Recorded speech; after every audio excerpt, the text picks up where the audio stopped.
Bonsoir tout le monde et bienvenue dans cette nouvelle conférence de traverse en direct des Cévennes où je passe mes vacances en ce moment et où, comme la semaine dernière, je bricole la poursuite de la série. Aujourd'hui, pour l'histoire que je veux vous raconter, comme d'habitude, un petit exemple de comment le pays tient et se fait, au lieu de s'effondrer et de partir en capilotade et en petits morceaux bien déchirés. Euh, je vais vous raconter l'histoire de Madame Mi, qui se déroule toujours à Plouguerneau, comme la semaine dernière, mais dans un autre bourg, plus dans les terres. Voilà. Donc, on commence. Nous sommes à Kergadavarn, près de Plouguerneau, que nous avons déjà visité ensemble la semaine dernière, dans une Bretagne, comme je vous l'avais dit, toujours pleine de longères et d'hortensias colossaux et colorés. Nous sommes tout près de la côte crénelée de restaurants de crustacés, où un verre de vin blanc à la main, on pourra perdre son regard sur les flots lointains gris-bleu. Mais pour l'instant, nous sommes dans les terres bosselées de l'arrière-pays de Plouguerneau. Au bout d'un jardin, il y a un grand corps de ferme. Et dans ce grand corps de ferme, il y a une maison. Et dans cette maison, tout près de l'entrée, la cuisine, où Madame Mi, dont je veux vous raconter l'histoire, me reçoit. Madame Mi a 81 ans et vit seule dans sa ferme, mais deux de ses enfants exploitent les fermes mitoyennes. En fait, il serait plus juste de dire qu'elle habite au milieu d'un vaste corps de ferme dont ses enfants occupent les autres bâtiments qu'ils lui ont rachetés pour assurer son autonomie financière. Madame Mi est une ancienne maraîchère qui n'a pas une grosse retraite. Je suis venu la voir pour lui acheter des patates et des salades, parce qu'en fait, quand on dit ancienne maraîchère ou maraîchère à la retraite, il serait plus juste de dire qu'elle travaille moins qu'avant, parce qu'elle est vieille. Donc je suis venu la voir pour lui acheter des patates et des salades, mais avant de parler affaires, évidemment, on commence par une large tranche de 4 quarts qui arrive sous mon nez, accompagnée d'un bol de café. Alors bon, hein, ce sont ses voisines qui m'envoient. Ses voisines, ses enfants, ses petits-enfants, ses amis, en réalité, Madame Mi n'est pas seule du tout. Bien. Madame Mi, c'est vraiment au centre de sa vie, a le diabète. 16 unités d'insuline par jour, dit-elle pour décrire sa maladie, comme un score. Elle a aménagé sa maison sur un étage de plein pied au rez-de-chaussée. L'étage de sa maison étant désormais la plupart du temps inutilisé, sauf en cas de visite. Elle a toujours été agricultrice et poursuit son activité non pas simplement pour le loisir, mais encore pour nourrir la famille et puis vendre ses produits transformés ou pas. Avec son potager et sa cuisine, elle a fait de sa maison le centre névralgique du bourg de Kergadavarn. La, entre guillemets, bavarde, comme elle se nomme elle-même, la bavarde, agit comme un centre d'information et de prévention, selon elle. Une infirmière vient la voir quotidiennement, mais Madame Mi lui vend des confitures. Vous voyez, c'est une diabétique qui vend des confitures à son infirmière. Son mari est décédé il y a 4 ans. Elle en parle pas ou peu.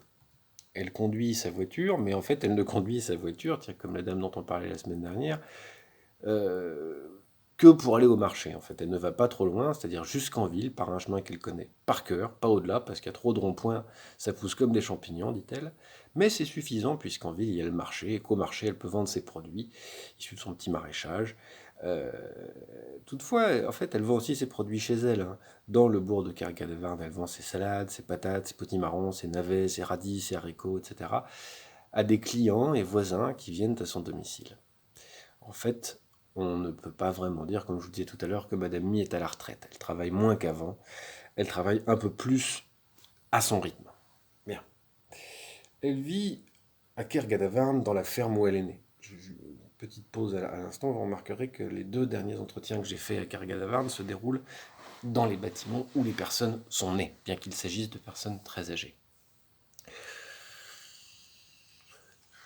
Elle y vit avec sa famille, elle a travaillé comme agricultrice toute sa vie.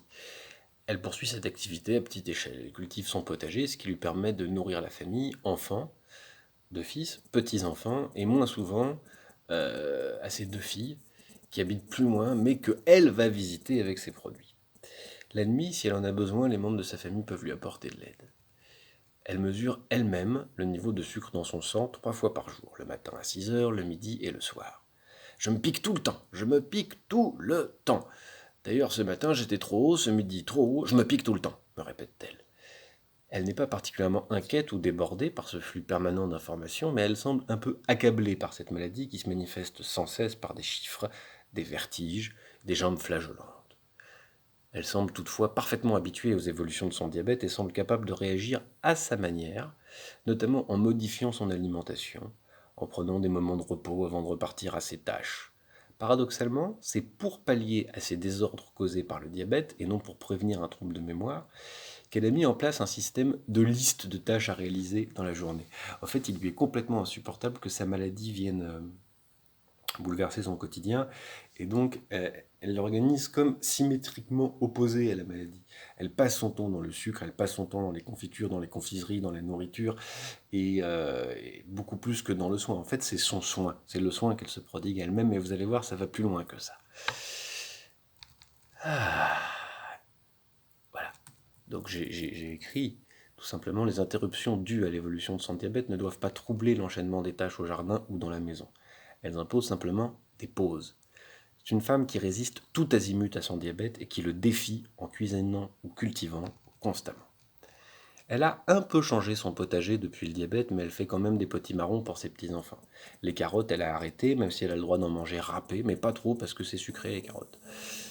Voilà, cet après-midi, j'étais en hypoglycémie, j'étais sur mes rosiers, j'ai senti mes jambes qui flagellent. Alors, j'ai pris il y avait une barquette de jus de fruits, et j'ai pris la moitié, me dit-elle. La famille aide à prévenir avec une manière bien familiale. Hier, j'ai fait un phare, me dit-elle. Alors il y avait ma petite fille, elle me dit: Mamie, t'as mis trop de sucre, t'as pas le droit. Il n'y en avait qu'un petit peu, juste ce qu'il faut. Elle m'a dit: t'as pas le droit. Pour bien comprendre la psychologie de ce personnage, il convient d'ajouter que sur ces bonnes paroles, elle m'apporte une nouvelle part de 4 quarts avec un autre grand café, moi qui étais juste venu acheter un peu de salade, me voilà servi. Et elle me propose cette fois-ci de tartiner le 4 quarts avec de la confiture qu'elle avait préparée, bien évidemment. Bah, évidemment, elle se prend pour une star locale, hein, à cause de ses confitures. Elle me dit: quand on sait faire toute seule, d'ailleurs vous allez rigoler, mais j'ai vu hier à la télé une dame sur l'île de Groix. Elle faisait de la confiture, elle mélangeait ses fruits. Et ben cette dame, moi je disais, elle a copié sur moi. Moi je faisais avant elle, mais moi je vends pas, sauf des fois. Et puis c'est une bonne occupation, ouais ça occupe. C'est des bonnes occupations. D'ailleurs l'infirmière, quand elle vient, là, elle dit que ça sent bon la confiture. Pourtant je les ai rangées. En définitive, elle oppose le sucre à tous ceux qui sont de près ou de loin chargés de surveiller ou de prendre en charge sa glycémie ou sa santé. Que pourra lui dire son infirmière si elle se régale des confitures qu'elle lui offre ou qu'elle lui vend? Parfois, les proches ne sont pas complices de ce jeu autour du sucre. Elle dit: moi, ça fait 4 ans que j'ai plus de sucre, alors quand les enfants ils viennent boire le café, ils me disent: non, non, non, mamie, nous on fait comme toi, on prend pas de sucre. En réalité, l'essentiel de son activité consiste à produire, à cuisiner et à offrir les produits, ou à vendre bien sûr, les produits de son travail de cuisinière et de maraîchère, ce qui semble attirer chez elle sa famille, mais aussi ses voisins. Elle fait du poulet frit à ses petits-enfants, qui trouvent qu'elles sont presque trop bonnes, les frites. Lorsque ses compétences ne suffisent pas, elle ira à la boulangerie pour acheter les pâtisseries préférées de ses petits-enfants, commissaires et tartes aux fraises, etc. Elle prépare les tourtes avec les poules. Oui, les vieilles poules, elles utilisent pour des tourtes. Elle fait moins souvent des riz de veau parce que c'est trop cher. Ah oui, parce que je raconte tout ça dans une espèce de joyeuse féerie gustative, mais il ne faut pas oublier que c'est une ancienne maraîchère journalière et que donc elle a des revenus minuscules. Ah, vous allez voir d'ailleurs, ça se perçoit mieux dans la suite.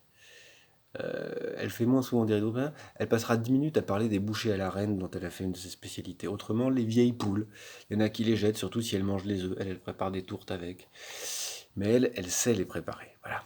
Elle fait aussi des cassis, mais il faut les ramasser, les mûres, les framboises. Mais cette année, elle ne fait pas les pommes. Un travail de moins à ramasser. En fait, si, elle les ramasse. Mais il faut que les autres viennent les chercher. Chez Madame Mie, il ne s'agirait pas de laisser gâcher ou de laisser la maladie perturber l'exploitation de son potager. Elle considère aussi que sa cuisine est un atout de santé par elle-même. Là, j'ai été à l'hôpital pour voir mon diabologue. Alors le diabologue, c'est le diabétologue, mais elle l'appelle son diabologue. Et il m'a dit: est-ce que vous achetez des plats préparés? J'ai dit: non, moi je prépare. Et il m'a dit: tant que vous pouvez, faites votre cuisine toute seule. Mais là, son diabologue est récemment parti à Paris. Sa voisine aussi était agricultrice, pommes de terre, chou-fleur, betteraves, vaches, foin, avoine, de l'orge, du blé, etc. C'était varié comme ça autrefois, maintenant c'est plus pareil. Le remembrement fut pour elle, comme pour un grand nombre de gens de sa génération, une vaste entreprise déplorable et incompréhensible. Elle n'était pas propriétaire de leur terre, elle payait un loyer. Très théâtrale, Madame Mie est réputée pour ses talents de conteuse et de comédienne dans tout le village. Dès comme ça, il n'y en a pas 36, me dira sa commère Madame D, dont je vous parlais la semaine dernière. Elle me raconte des anecdotes de santé datant de la Seconde Guerre mondiale. L'année dernière, pendant la guerre, on avait attrapé la gale. Alors, on avait tout été chez le médecin, on était rentrés comme des Chinois, tout jaunes pour faire passer la maladie. Pour guérir, elle va voir aussi, mis à part son infirmière et son médecin qui la félicite pour sa cuisine et ses confitures, elle va voir sa magnétiseuse. L'année dernière, j'ai fait une tendinite, j'avais mal à la gorge, une angine, on me donne 3 comprimés, je regarde, ça marche pas, j'avais comme le bras mort. Alors mon infirmière, elle est partie 2 semaines en vacances, mais en rentrant, elle a dit, je le dis pas à tout le monde, mais je vous donne le numéro d'une magnétiseuse qu'elle me dit, j'avais un rendez-vous 8 jours de plus, ça a drôlement marché. Et pour ma sciatique, je suis allé la voir aussi. Alors je dois aller sur le banc, compter jusqu'à 10, puis j'enlève mes chaussures, compter jusqu'à 10, puis me mettre mes mains comme ça sur leur bord, et puis mes pieds se soulèvent comme ça, et je dois le faire 3 fois par jour. Une autre fois encore, elle a été accablée de problèmes de gaz. Des médicaments prescrits pour son diabète lui donnaient des gaz. Vous voyez, il y a vraiment le diabète partout. Elle ne pouvait plus sortir tant elle était pétrie de honte. Le médicament a été supprimé sur sa demande. Depuis, plus de gaz. Elle a été diagnostiquée en 2000 pour son diabète. Elle a découvert sur le tard des parents et une filiation qui explique son diabète. Elle a mené une enquête généalogique, suite à quoi elle a battu la campagne dans tout le Finistère et au-delà pour faire savoir partout à la ronde à toutes les personnes éventuellement concernées, c'est-à-dire éventuellement liées à elle génétiquement, c'est-à-dire en gros toute la Bretagne, ce risque du diabète. Elle court les cousinades pour prévenir toutes celles et tous ceux qui, d'une manière ou d'une autre, pourraient être liés à elle ce Noël. Tout le monde sait pourquoi il avait du diabète grâce à la bavarde. Vous savez que c'est comme ça qu'elle s'appelle elle-même, la bavarde. Bien. Des amis viennent boire des jus, c'est-à-dire du café, régulièrement chez elle, et Madame Mie tient salon. Elle raconte des histoires, fait son théâtre, offre du gâteau, des tours, des bouchées à la reine, du café, prodigue ses conseils, etc. Ce personnage est connu dans tout le pays, et ceux qui viennent la voir, ceux qui ne viennent pas la voir, Madame Mie va les bousculer pendant des cousinades. Et à tous ceux qui croisent sa route, Madame Mie offre sa gourmande générosité et sa non moins gourmande angoisse du diabète. À son échelle, au cours de son quotidien, elle fait petit pays. Un pays amusé, enthousiaste, et qui résiste encore et toujours au diabète grâce aux potions magiques et au talent de Madame Mie. Voilà cette petite histoire que je voulais vous raconter pour compléter l'aperçu de Plouguerneau. Moi, dans les conférences de Traverse, dans le texte, ça sera vraiment à 2 bouts différents du livre, mais là, je vous les livre ainsi, parce que je trouvais ça sympathique. La semaine prochaine, je vous parlerai de Madière dans les Cévennes. Et puis la semaine d'après, on fera probablement une incursion dans un de mes terrains avec l'entreprise Marc Dorcel. Voilà. Et bien sur ce, à la semaine prochaine.